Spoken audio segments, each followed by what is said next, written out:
Bom, e aí foi dado o golpe, e quais foram as transformações que de imediato já aconteceram no Brasil?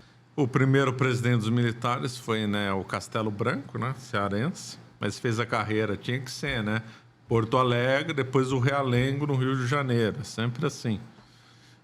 Também se chama geração que mandou no Brasil, também chamada geração Realengo, que é a escola de oficiais lá do Rio de Janeiro, que agora a sucessora é a AMAN, né, da Agulhas Negras, né, lá no Vale do Paraíba. Aliás, um lugar muito bacana para se visitar, eu tive lá também. Então, aí o Castelo Branco, o Castelo Branco é aquela figura que teve uma biografia impecável, né, nos meios militares. Então, ele teve uma formação inteligente, ele era estudioso, tinha uma inteligência muito viva, né? Ele foi herói na Segunda Guerra Mundial, ele foi na FEB, então ele se aproximou muito com o Marechal Mascarenhas de Moraes, ele foi um dos responsáveis que montou a estratégia para o Brasil conseguir conquistar Monte Castelo. E então ele era tido como um herói aqui no Brasil, um estudioso, virou diretor de escola de oficiais, depois virou comandante e tal. Ele era uma das figuras mais renomadas e importantes do Brasil. E curiosamente adorava o Carlos Lacerda, leitor assíduo da tribuna da imprensa. E gostava muito do Carlos Lacerda. Ele deixou mais de 3.000 documentos, né? Ele escrevia muito. Ele ia na missa todo domingo, ele ia em teatro, gostava de ouvir Bach, né? O compositor Bach. Não era ladrão, tinha só um apartamento e um carro. Gostava muito da esposa, chamava Argentina Viana. A esposa dele já tinha falecido quando ele assumiu o governo. Só que quando ele assumiu o governo, parece outra pessoa. Parece outra pessoa. E aí eu vou colidir com aquela visão que se dá que o golpe militar levou o Brasil para a direita, né? Aí nós tivemos os famosos atos institucionais, do qual o famoso é o AI-5. Só que o AI-5 não é o mais importante. O mais importante foi o AI-2, feito no tempo do Castelo Branco. Então, o Castelo Branco foi reformista e, ao mesmo tempo, tirou o Brasil num caminho de livre mercado para um caminho de esquerda. Se a gente pegar todas as características de um governo de esquerda, o governo militar se encaixa como uma luva nele. Então, nós tivemos o primeiro ato institucional, Comando Supremo da Revolução. Não foi assinado pelo Castelo Branco, foi assinado pelo membro da junta, né? Mas aí depois o Castelo Branco foi eleito pelo Congresso, totalmente pressionado pelos militares. Tem uma lenda que não foi golpe militar, que foi um golpe civil, conversa fiada. Os militares quiseram dar uma aura de legalidade para o golpe de 64, isso aí não é verdade. Quando o presidente do Senado, Auro Moura Andrade, declarou o cargo de presidente vago porque o João Goulart tinha abandonado suas funções, é mentira. Ele estava em território nacional, ele estava no Rio Grande do Sul ainda. Então não podia ter feito isso. O ato do senador Auro Moura Andrade foi um ato ilegal, porque o presidente estava em território nacional, então não podia ter abandonado o cargo, que estava no Brasil. E aí então o que ele fez foi um ato ilegal. E ele tinha e aí só depois que o João Goulart saiu do Brasil e poderia ter declarado a vacância e convocar novas eleições. Aí houve uma pressão, tem muitos detalhes nisso, eu não vou entrar aqui, que aí envolveu então o ato institucional número 1 para promover eleições num prazo bem curto. E aí nessas eleições já estava tudo combinado antes, o Castelo Branco foi eleito o presidente pelo Congresso Nacional, com voto do Juscelino Kubitschek, inclusive. Quem votava nessas eleições e quais eram Só podia ser militar candidato?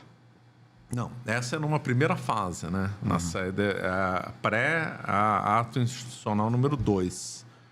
Esse ato institucional número 1 mudou um teor da Constituição de 1946. A Constituição de 46 dava um prazo mais elástico para convocar a eleição. Se não me engano, 30 dias. Só que os militares e quem comandou a eleição queriam uma eleição num prazo mais curto, em 3, 4, 5 dias. E aí, então, tiveram que alterar esse artigo em nota institucional número 1, convocando eleições rapidamente, né? Quem que estava por trás desse ato institucional número 1? Francisco Campos. Quem era Francisco Campos? Aquele que fez a Constituição do Getúlio Vargas, a polaca. É os mesmos nomes, né? Boa parte do ministério do... Boa parte não, alguns figurões do ministério do Castelo Branco, quem que era? Tenentista, o Juarez Távora, Cordeiro de Farias, estava tudo lá. Então, o ato institucional número 1, então, mudou alguma coisa da Constituição de 46. E aí, então, houve a eleição do Castelo Branco indireta, como estava previsto na Constituição. Aí o problema foi quanto ao prazo, né? E ele foi eleito.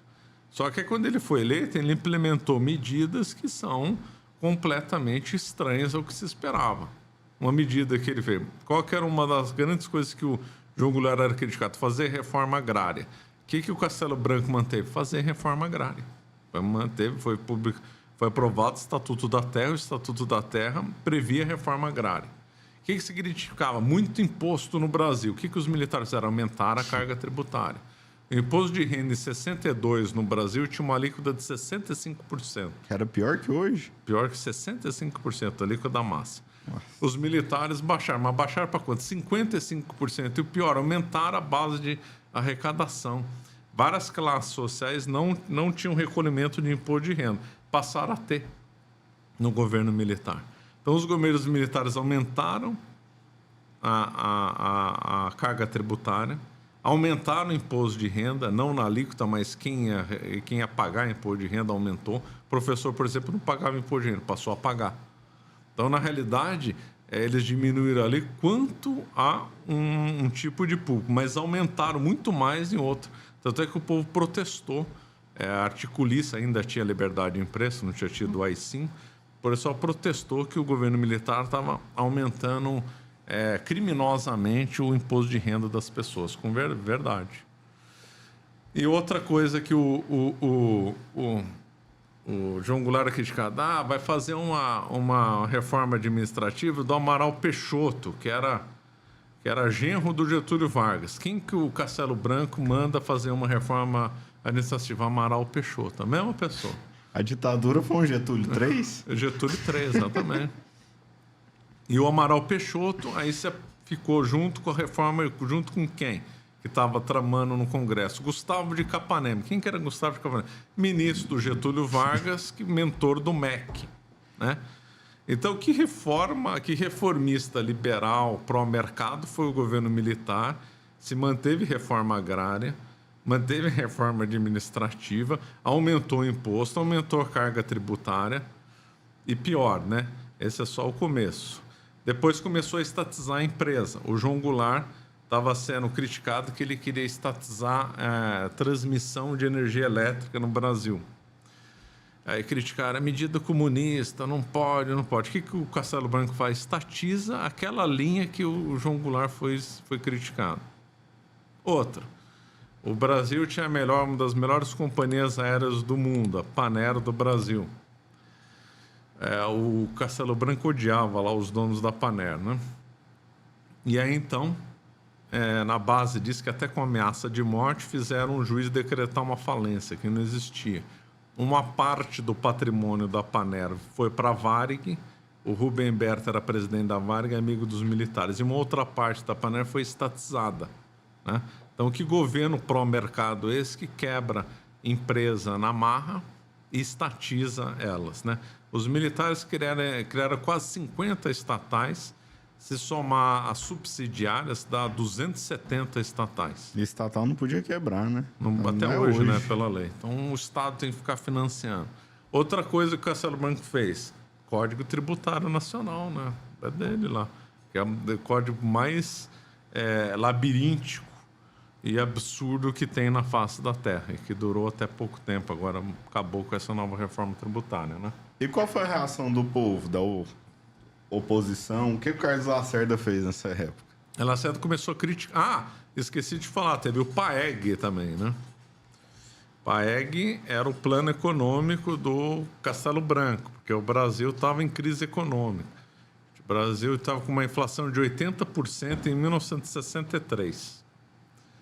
E aí, então, vamos fazer então um plano econômico. Chamaram o Roberto Campos e o Bulhões para fazer um plano econômico. Esse plano econômico era baseado em qual? No plano trienal do João Goulart, que era criticado por ter sido dirigista, comunista. Fizeram o plano igualzinho ao plano trienal. Quando o Castelo Branco fez essas medidas, o povo, muita gente percebeu, né? O deputado Herbert Levy, que era dono da antiga Gazeta Mercantil, o Brasil teve um jornal excelente de mercado, muito melhor que o Valor Econômico, chamado Gazeta Mercantil.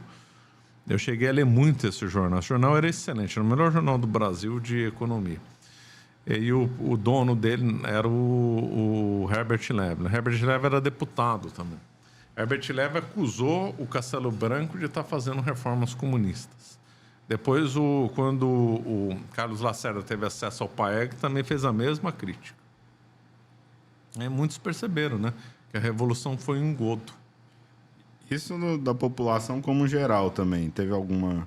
Não, a população não, em geral não. Apoiou, aplaudiu. No dia 2 de abril, teve a maior manifestação da história no Rio de Janeiro até aquela data, chamada Marcha da Vitória. A população saiu nas ruas aplaudindo o golpe militar. O golpe, então, no início era popular. Muito popular. Já no final do governo do Castelo Branco, estava totalmente impopular. Isso porque eu imagino que muito pela parte econômica, né? Que parte econômica que... também, porque depois veio o AI-2, né? AI-2 foi o primeiro golpe dentro do golpe? O primeiro golpe dentro do golpe. O segundo, né? O primeiro foi propriamente era o João Goulart. O segundo golpe dentro do golpe foi o AI-2, que foi foi acabar com os partidos políticos, instituir a Arena e o MDB e eleição indireta para presidente. A Arena e o MDB não faz de conta, né? Faz de conta. Quando criaram a Arena, aí teve Brasil, teve o adesivo. Todo mundo quis ir para a Arena, porque sabia que era o único que ia mandar, porque o MDB era faz de conta. Aí, segundo as regras, faltou um número para montar um MDB. Faltou acho que um deputado para dar uma cota para ele poder ser registrado eleitoralmente válido. Uma lei que, obviamente, foi mudada para isso, né? E aí não tinha. Aí o caso foi levado para o Castelo Branco. Aí eu falei, mas eu quero criar essa posição. E aí parece que é brincadeira, mas é verdade. A Arena emprestou um deputado para o MDB. Tá faltando um empresto. Quem vai? Vai você? Vou. Foi lá e fez. Aí montou. O MDB assim. Também não dá para rastrear com o MDB de hoje. Até o que daria para rastrear. Agora mudou muito, mas é que seria o mais rastreável seria o MDB. Uhum. Porque nos militares ele ficou como figura central o Ulisses Guimarães. Uhum. E o Ulisses Guimarães fez a Constituição de 88, mandou no governo Sarney, né? Então, o que é mais rastreável é o MDB. Entendi. E o Brasil é essas palhaçadas, né? O Brasil não é um país... É inacreditável. Sério. Aí depois vem o Costa e Silva, que vai vir uns anos de chumbo. O Costa e Silva era companheiro do Castelo Branco desde o Rio Grande do Sul. Eles estudaram juntos, né? O Costa e Silva ficou em primeiro lugar. O Castelo Branco tinha a fama de ser mais inteligente, mais estudioso, mas no primeiro lugar ficou o Costa e Silva, né? Costa e Silva, o Castelo Branco, a Amaury Cruel estudaram juntos em Porto Alegre. O Costa e Silva ficou muito amigo do Amaury Cruel. Depois eles romperam na FEB, né? na luta na Itália. Aí então, só que dentro do exército ele eram em correntes separadas. O Costa e Silva era de uma corrente diferente da corrente do Castelo Branco, né? Costa e Silva depois virou um bom vivan, ele gostava de jogo, de bebida, de jogar carta, ele não lia mais nada. Ele cresceu na hierarquia militar na base de conchavo e de acertos. Era um homem que sabia manobrar bem. Castelo Branco tinha uma biografia muito melhor que do Costa e Silva. Só que o Costa e Silva ficou ligado à chamada linha dura, né? E o Castelo Branco numa linha mais moderada, né? Chamada também linha da Sorbonne, porque era ligada à ESG, Escola Superior de Guerra, fundada por quem? Tenentista, claro, Cordeiro de Farias. Aí quem que fica o grande figura da ESG? O outro gaúcho. Das pessoas mais obscuras, estranha da história do Brasil. O Golbery do Couto e Silva. Aí não vai dar para falar dele. Então, a linha da ESG, que era apelidado Sorbonne, que era um pessoal que estudava, que o Carlos Lacerda tinha que criticar, que chamou a escola do blá blá blá. Por isso que eu gosto do Carlos Lacerda. Ele era bom de apelido perfeito. E ele estudou na ESG, então ele sabia. Ele não era assim criticando de fora. A ESG foi muito criticada no Brasil por militares, gente de fora. Ele estudou na ESG, a ESG era aberta para civis também. E ele viu que aquilo lá era uma conversa fiada. Então ele chamou ele escola do blá blá blá. Né? E o Castelo Branco tinha prometido... Quem fez o discurso de posse do Castelo Branco foi o Golbery. Quem também fez o discurso de posse do Tancredo Neves, indicado pelo João Goulart, também foi o Golbery. As figuras na política do Brasil, quando eles entram, eles assinam um contrato vitalício, né? Contrato vitalício, vão embora e fica, só muda, só vai mudando para lá e para cá. Nossa. É as mesmas figuras. Você vê, o Tancredo Neves também era ligado à ESG.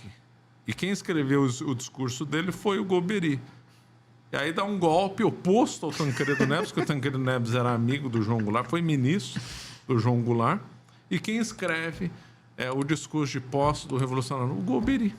É uma figura. O Centrão é forte. Aí, então, o segundo nome era o Costa. O Costa Silva já queria ser presidente já no primeiro momento, né? Ele se auto-intitulou ministro da guerra, né? Eu mando agora aqui, mas como o grupo castelista era forte, ele acabou perdendo. Mas aí, quando o Castelo Branco terminou o mandato dele, aí ele era o nome forte. Até essa ocasião já teve 4 aí, né? Ato institucional número 1, 2, o 3 era a eleição indireta para governador e o ato institucional número 4, fazer a Constituição de 1967. E quantos anos depois, o Castelo Branco tinha falado que ia chamar novas eleições? Então, aí que tem o golpe, né? Foi também no AI-2. O AI-2 é que foi o golpe. Porque o certo ia ter eleição em 1965, né? 1965 ia ter eleição. E aí, então, eleição direta, né? Ia ter eleição direta. Depois, aí, aconteceram 2 coisas. Suspenderam os partidos, a eleição ia ser indireta e não mais em 65, mas sim em 66. E só militar? Só militar. Aí veio o Costa e Silva e aí fez o conhecido Anos de Chumbo, que foi com a AI-5. Começou, né? O AI-5, que é o mais famoso dos atos institucionais. Aí veio o AI-5, que aí veio o chumbo grosso. Isso é exagerado ou realmente foi um período bem para padrão complicado? Do Brasil foi, né? E não foi pior do que o do Getúlio. O Estado Novo do Getúlio foi pior do que os anos de chumbo do Brasil. Tá? Foi nessa época que o Carlos Lacerda foi mandado embora? Foi. O primeiro político de expressão a ser caçado. O Juscelino Kubitschek já foi caçado logo depois. Em 64 já foi caçado. E ele fez oposição ou só pela figura depois dele? Não, ele estava fazendo oposição, né? O pessoal não era que estava fazendo oposição. Os militares temiam que a figura dele impedisse o governo dos militares, com razão, né? Uhum. Ele era um candidato, ele ia ganhar a eleição se tivesse eleição direta. Ele não tinha reeleição nessa época, né? Ele ia ganhar, com certeza. O que o senhor acha da reeleição? Tá?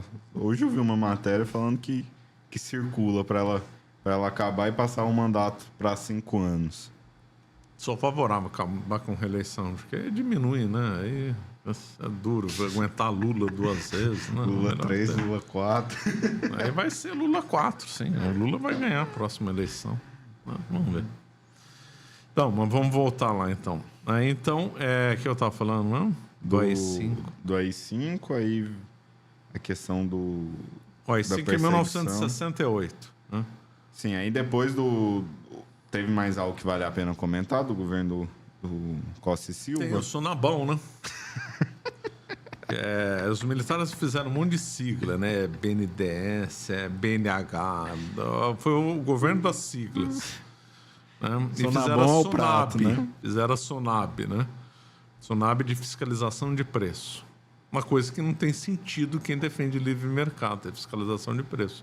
Concorrência que define o preço, né? Durante muito tempo no Brasil, tinha fiscalização de preço. Isso eu cheguei a ver. Então, um cara queria vender água a um preço X, não podia. Porque estava dentro do... A Sunab põe umas faixas. Você podia vender o produto. Faixa mínima e faixa máxima. Coisa completamente delirante. Criação dos militares. Tinha que ser, né? Por isso que eu falando que eles defendiam o livre mercado. Ah, eu ri porque eu achei que fosse daquele prato lá. Não, e agora que vai entrar. Por quê? Porque aí, então...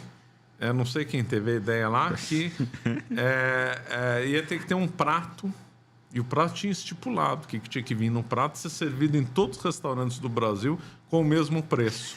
E como quem fiscalizava o preço era a Sunab, então o prato ficou apelidado de Sunabão. Então ele tinha que ser o mesmo preço em qualquer restaurante do Brasil. Mas... O Brasil chegou a ter supermercado estatal, né? Na Bahia teve. Criado no governo militar, se não me engano, no governo do Antônio Carlos Magalhães, quando ele foi governador da Bahia, ele criou uma estatal, que era o supermercado estatal, supermercado do povo, chamava o nome. Então, você vê, governos militares, supostamente de livre mercado, criam um supermercado cubano na Bahia, porque esse é cubano, é venezuelano. Tem supermercado estatal lá, com preço, na prateleira e tal. E quem que privatiza? O governo petista, lá da Bahia, batizou. Então é assim que é o Brasil. O governo comunista privatiza um supermercado criado por um governo de direita dos militares. Ótimo. Ótimo, né? Esse Sonabão, fica imaginando, é só o... Nossa, não consigo nem imaginar, na verdade. Todo restaurante lá. Ridículo. Aí não pegou, né? Não pegou, aí acabou. Mas teve o Sonabão. Quebraram, além de terem quebrado a Paner, quebraram uma outra indústria de carro nascente no Brasil, porque o nome do carro era Democrata. Sério. Só por causa disso? Não, dizem que não. Acho que é porque o dono também não gostava. Mas aí ficou para casuística, quem estuda, que os militares quebraram a empresa de carro Democrata. Ela tinha outro nome, né? Democrata era o nome do modelo que ia ser fabricado. Aí foi no governo Costa e Silva que quebraram a Democrata. E a economia estava como nessa época? Já tinha dado uma melhorada? Aí começou... O que salvou os militares foi o milagre brasileiro.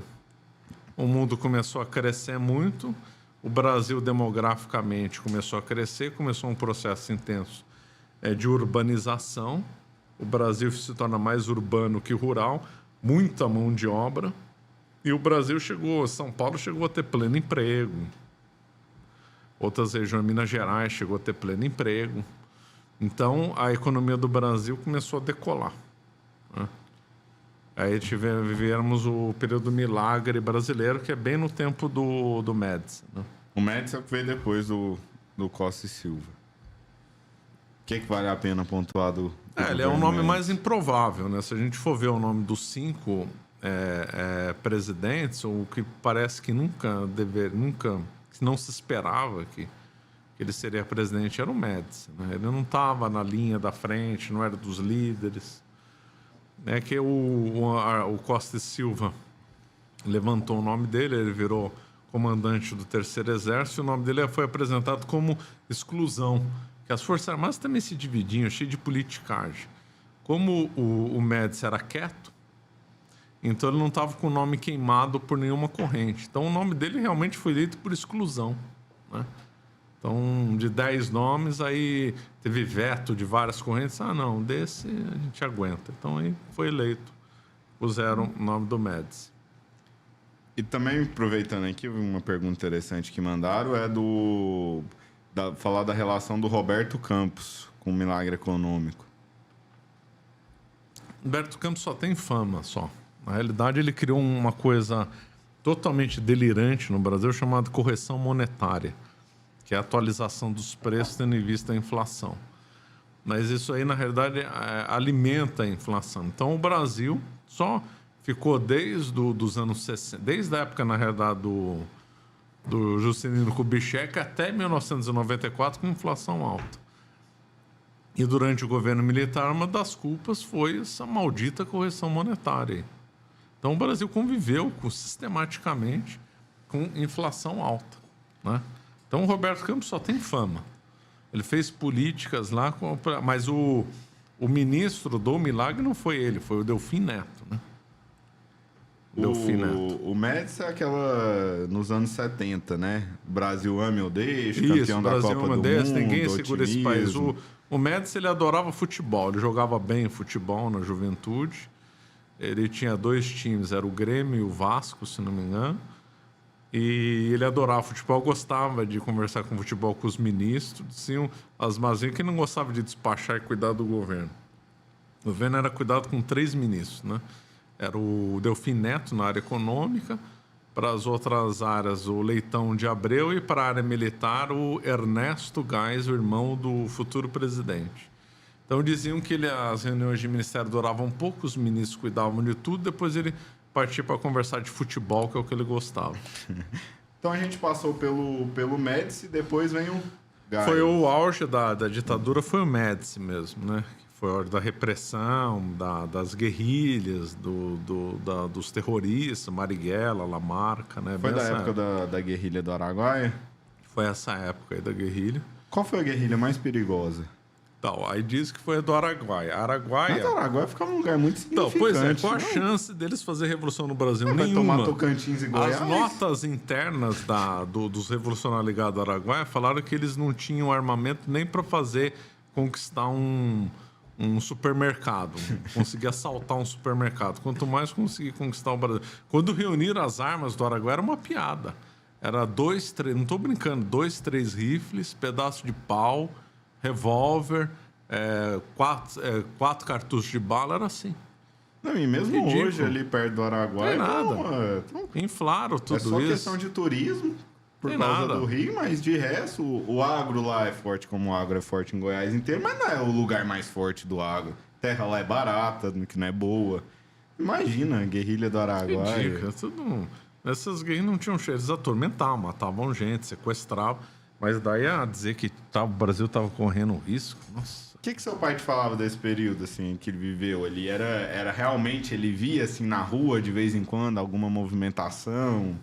Não, viu, claro. Principalmente até 74. Ele já morava em tinha. São Paulo, capital, né? Não, no final dos anos 70 ele morava no interior. O meu pai chegou a conhecer o Costa e Silva, o presidente, rapidamente. O que ele achava dele? Achava que naquela época o pessoal foi enganado, que tinha liberdade do comunismo e tal, mas que a situação podia estar melhor.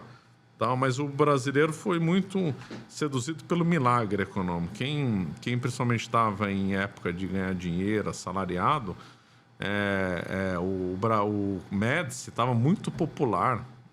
Os militares estavam com uma popularidade muito alta no começo dos anos 70. O Brasil depois O Brasil estava crescendo muito. E tudo no Brasil seguia por fator Então, econômico. e depois, a Dilma só caiu porque a economia como dela teve foi pro sal. um crescimento de salário em São Paulo e outros locais, então o pessoal conseguia financiar casa, financiar apartamento e tal. Então teve um crescimento econômico e favoreceu muito a classe média. Então aí o pessoal começou a fazer vista grossa. Todo mundo sabia que tinha DOPS, tinha o porão do DOPS e tal. Ou melhor, do DOI-CORD e tudo. Também tinha o DOPS também. Então, todo mundo sabia que tinha tortura, mas o pessoal fazia vista grossa. Boa parte das pessoas não gostava, óbvio, mas sabia que tinha abuso, mas que o Brasil estava crescendo. Agora, tem uma época inicial, Castelo Branco até o começo do Milagre, foi impopular, né, os militares. A época do Milagre, que foi bem popular, e depois tem pós-74, começa a abertura política com o Ernesto Geisel. Aí começa a abrir, com o Ernesto Geisel o chamado aparato, né, já foi dissolvido nos militares. No O Geisel então, não queria saber de tortura, de nada disso. E ele já estava ali no processo para de fato os militares Deixar o poder lenta e gradual e pacífica. Era o lema. Concebido pelo Golbery Couto e Silva, que era muito amigo do Ernesto Geisel. O Ernesto Geisel foi presidente por causa do irmão. O irmão dele chamava Orlando Geisel e era amicíssimo do Médici, né? Os dois foram colegas no Realengo, no Rio de Janeiro, é tudo a mesma história. Eles eram muito amigos no Realengo, no Rio de Janeiro. E aí o braço direito do Médici era o Orlando Geisel. Aí o Médici falou assim, Orlando Geisel, você não quer ser presidente? Falou nesses termos para ele. Falou, eu não posso, sou doente. Ele tinha enfisema pulmonar, um monte de doença. Aí eu falei assim, então aponte um, ó, o meu irmão. Aí o Médici falou, então tá bom, vou apoiar o seu irmão. Foi indicação do Ernesto Geisel. E sobre o Geisel, tem até mandaram um superchat em relação a ele teve confessado, acho que pro Silvio Frota, o jornalista, sobre que tá levando não é o Brasil fortalista, é militar. Tá O levando Frota era militar. pra esquerda. Então, o livro, depois do Hélio Gaspari, o melhor livro para se ler dos militares é o livro do Silvio Frota, Ideais Traídos. Né? Então, o Silvio Frota ele comenta sobre a infiltração comunista no Exército, comenta sobre o Estilac Leal, que foi eleito presidente do clube militar no Rio de Janeiro, e ele era comunista, e tentaram hastear a bandeira da foice e o martelo no clube militar no Rio de Janeiro na década de 1950. Pra você ter uma ideia como tinha infiltração comunista mesmo. E no livro dele, do Silvio Frota, ele aponta o Castelo Branco como esquerda, depois ele aponta o Geisel como esquerda e mais, diz que o Geisel confessou para ele que o Geisel, ele mesmo era de esquerda, que desenhou um papelzinho colocando direita, centro e esquerda, e apontou, o Brasil tem que estar entre o centro e a esquerda. Aí eles tiveram uma discussão ácida no Palácio do Planalto. O Geisel era muito temperamental, muito grosso.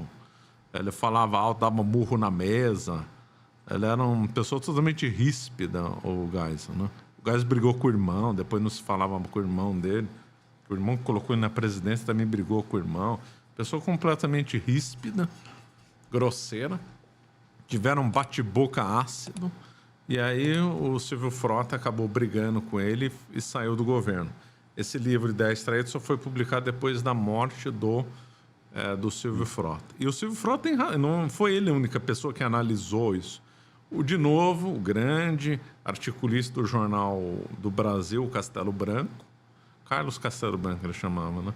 Ele escreveu no Jornal do Brasil dizendo que o Geisel era de esquerda também. Você acaba de assistir um corte do Caravelas Podcast.